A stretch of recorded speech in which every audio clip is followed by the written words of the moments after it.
The house that was never theirs. Why is she here?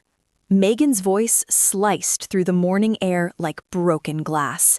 I froze at the gate of my beach house, my fingers tightening around the keys that suddenly felt useless.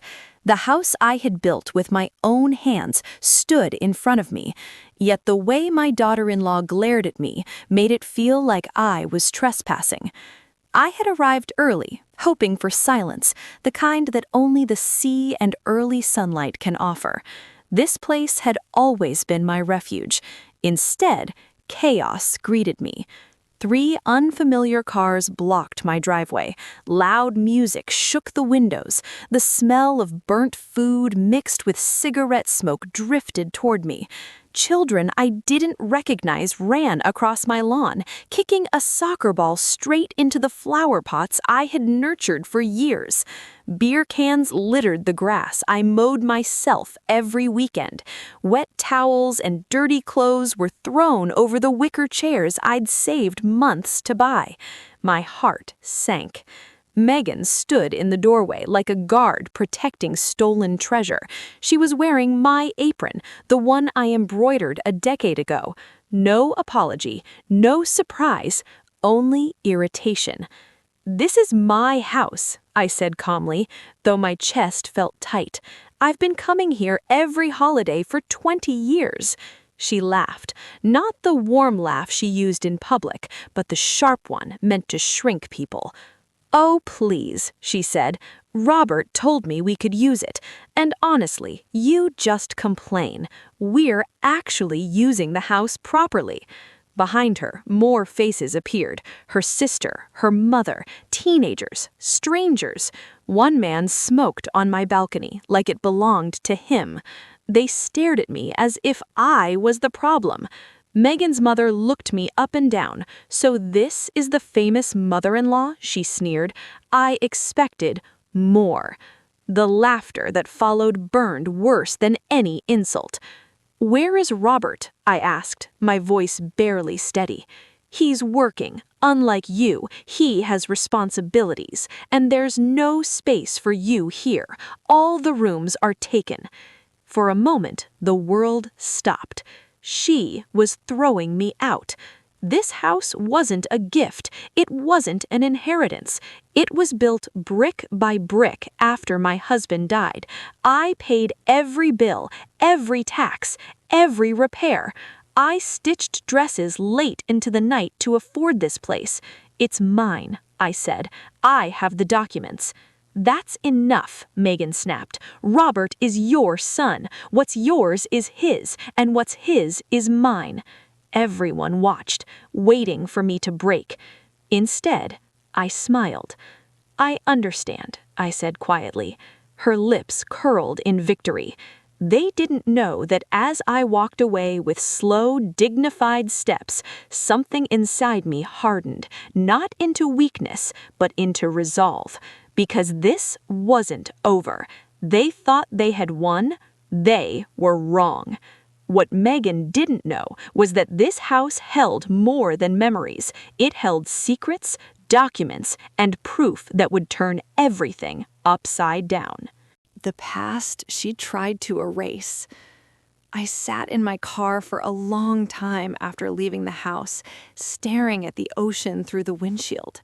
The waves moved calmly, unaware that my entire world had just been shaken. My hands were steady, but inside me, memories were screaming. That house was not just wood and concrete. It was my second chance at life. 20 years earlier, the land had been nothing more than weeds and sand. I was 50 then, a widow with swollen eyes, aching hands, and a son who depended entirely on me.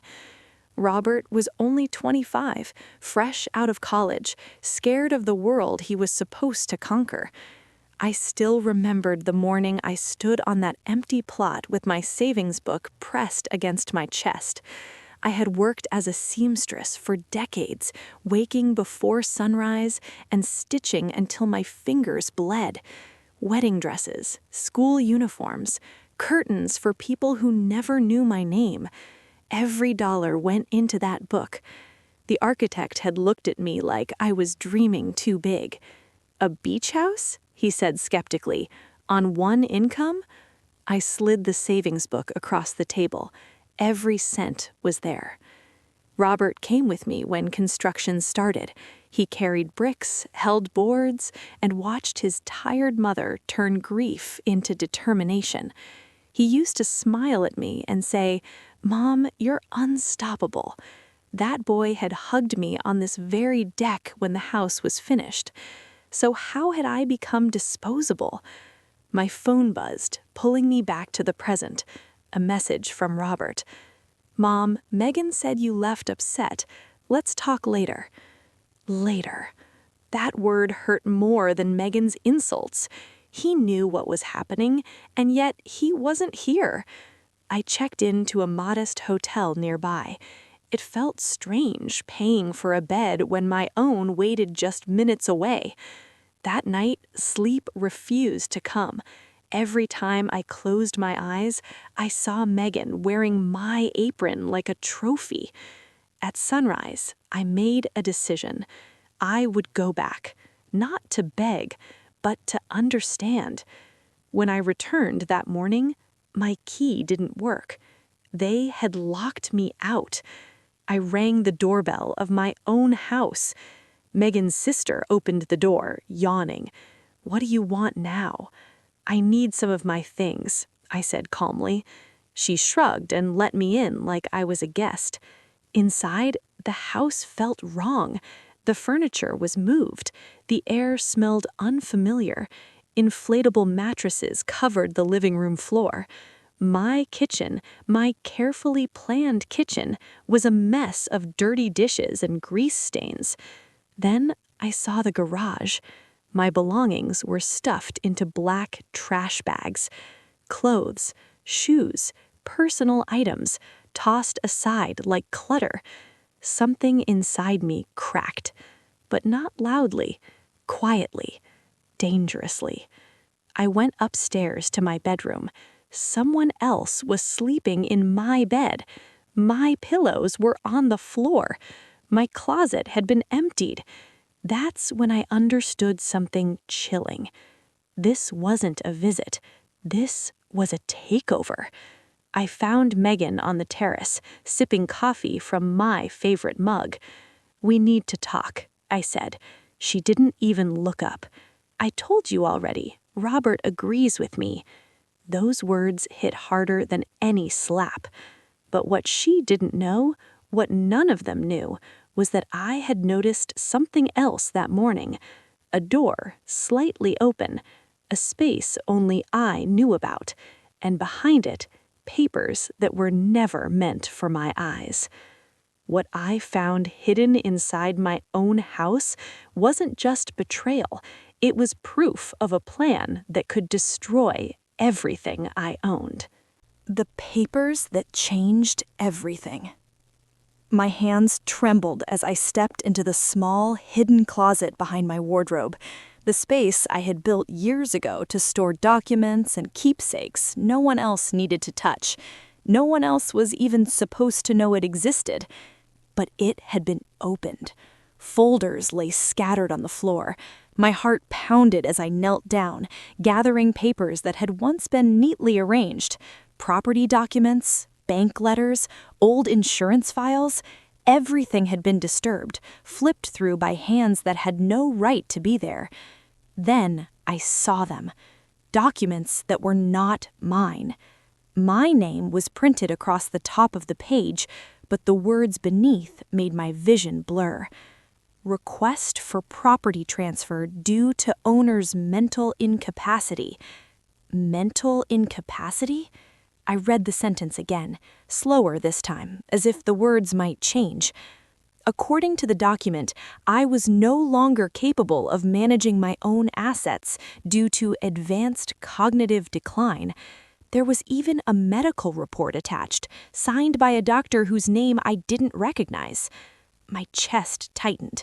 I had never met this man, never spoken to him, never been examined by him. And yet, there it was in black ink. Diagnosis: senile dementia. I felt sick. My eyes moved to the next page. The house I built from nothing was being prepared for transfer into Robert's name. At the bottom, a handwritten note caught my attention. Once this is done, we can sell it.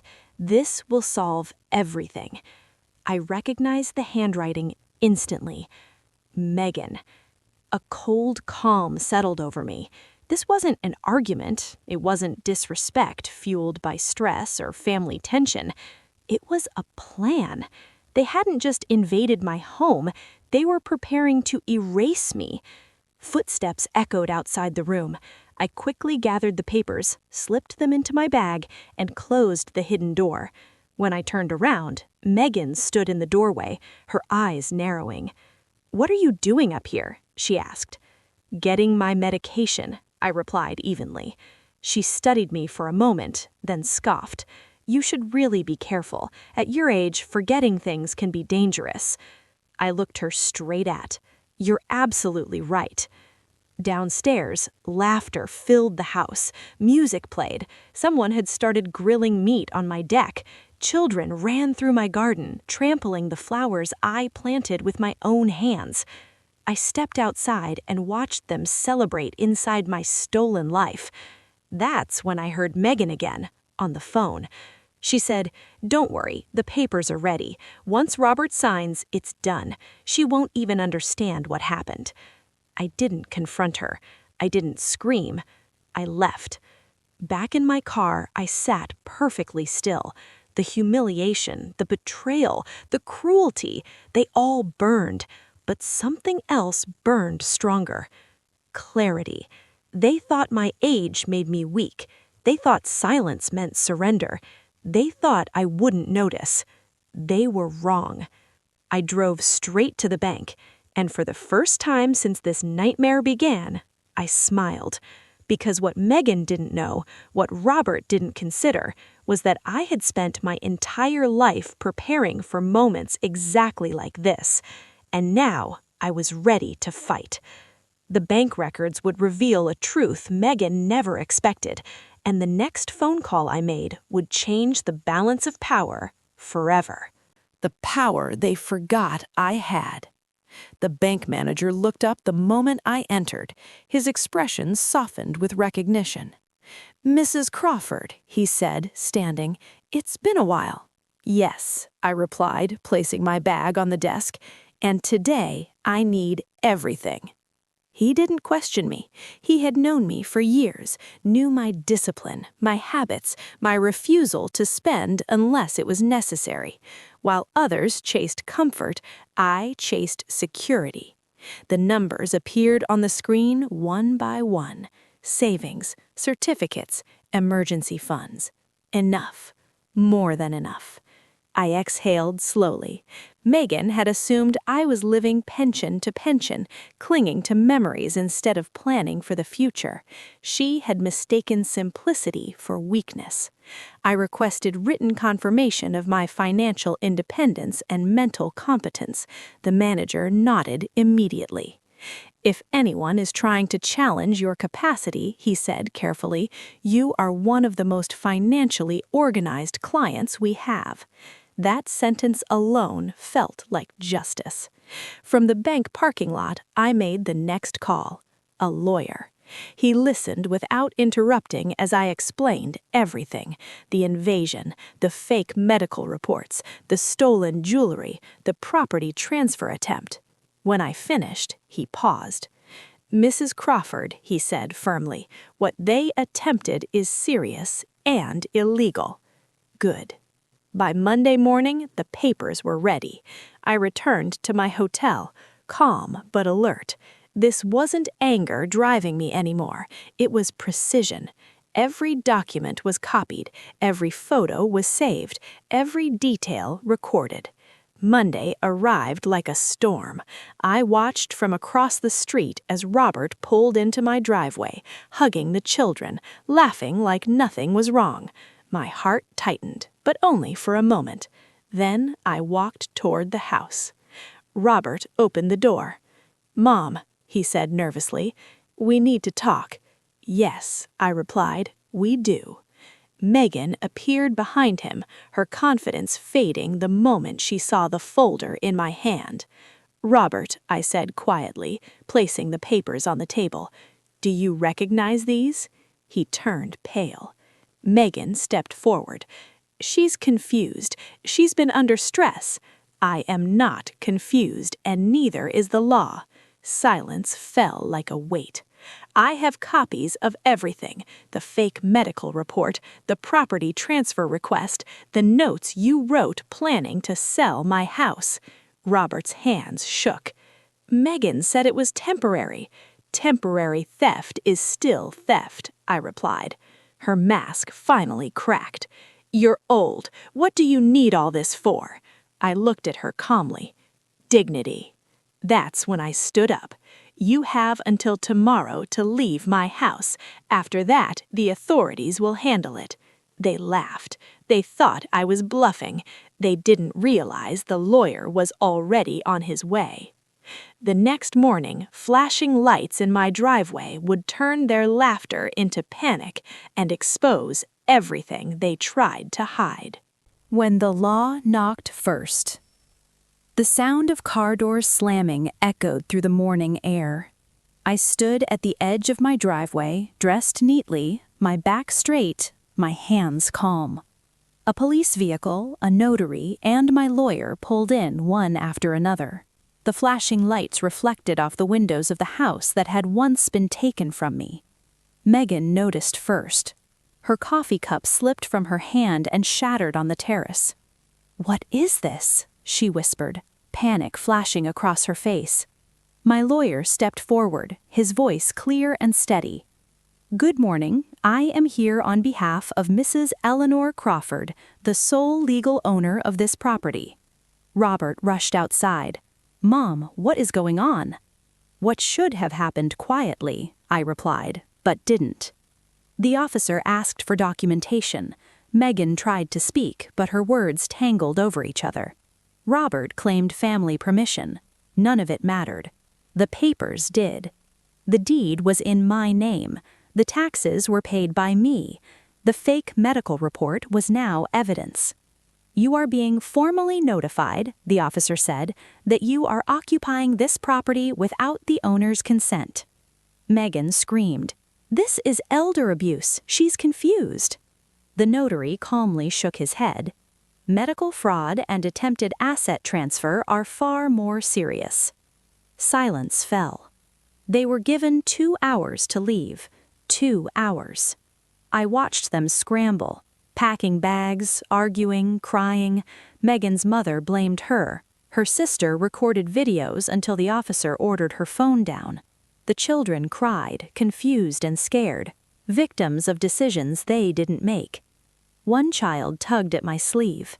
"Why do we have to go?" I knelt.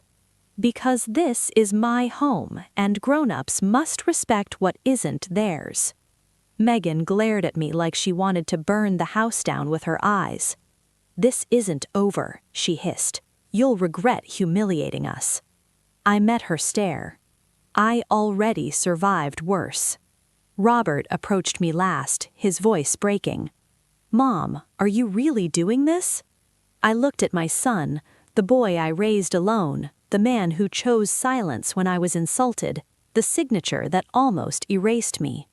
"I didn't start this," I said softly, "but I am finishing it." The cars pulled away in a cloud of dust. For the first time in days, my house was quiet again. I sat on the terrace, breathing in the sea air, surrounded by broken pots and damaged walls, but they were mine. All of it was mine. That afternoon, the lawyer turned to me. "We've recovered the property. Next comes the investigation." "Good," I said, because recovery wasn't enough. I wanted truth.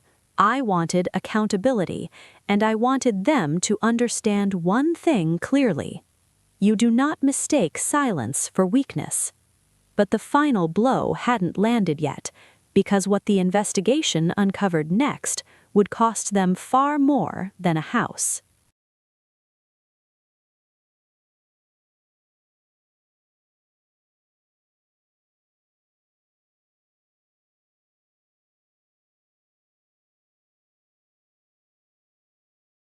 The cost of underestimating me. The investigation moved faster than I expected. Within days, officials contacted me for formal statements. Bank records were reviewed. Phone calls were traced. The fake medical report was examined by an independent board, and within hours it was declared fraudulent. The doctor whose signature appeared on the document, he didn't exist. That single discovery cracked everything wide open. Megan was called in first. She arrived confident, dressed sharply, still believing she could talk her way out. By the time she left the office, her face had lost all color. Forgery, attempted financial exploitation of an elderly person, identity falsification, each charge stacked higher than the last. Robert was questioned next. I wasn't there, but I heard later that he broke down. He claimed ignorance, said he trusted his wife, said he never thought it would go this far. But signatures don't lie. His involvement wasn't as deep as Megan's, but it was enough to stain him permanently. The final blow came a week later. I was sitting in my restored living room, new locks, fresh flowers, sunlight spilling across the floor, when my lawyer called. "They tried this before," he said. "Before?" I asked. "Different name, different city, same pattern." Megan had done this once already. An elderly aunt, a disputed will, a house sold quietly. The case never reached court because the woman passed away before it could. This time, there was no escape. Charges were filed, assets were frozen, Megan's accounts were locked pending investigation.